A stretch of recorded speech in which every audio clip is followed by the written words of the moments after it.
Hey guys, in this video we are going to show you how to remove all tagged photos on Facebook. If you have been tagged in posts or photos that you do not want to appear on your profile, Facebook gives you options to review, manage, and even remove those tags completely. Let's go step by step.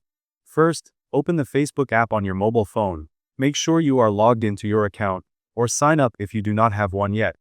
Next, look at the top right corner of the screen and tap on the menu icon. From here, tap on your profile picture to open your profile page.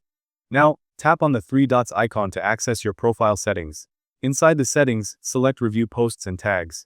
Here, Facebook will show you all the posts and photos in which other people have tagged you. You can adjust the tagging settings here, and if you do not want to be tagged in future posts, you can disable the tagging option. Once you are done, go back and open the activity log.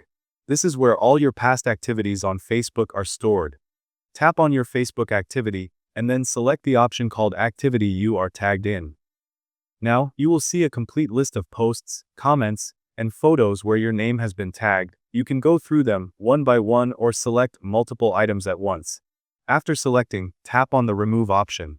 Facebook will then ask you to confirm by entering your password. Once you do that, all the selected tags will be removed, and those posts will not show up on your profile anymore. And that's it. By following these steps, you can easily clean up your profile and remove all the tagged photos or posts you do not want to be linked with. Thank you guys so much for watching. I hope you got some value. See you in the next one.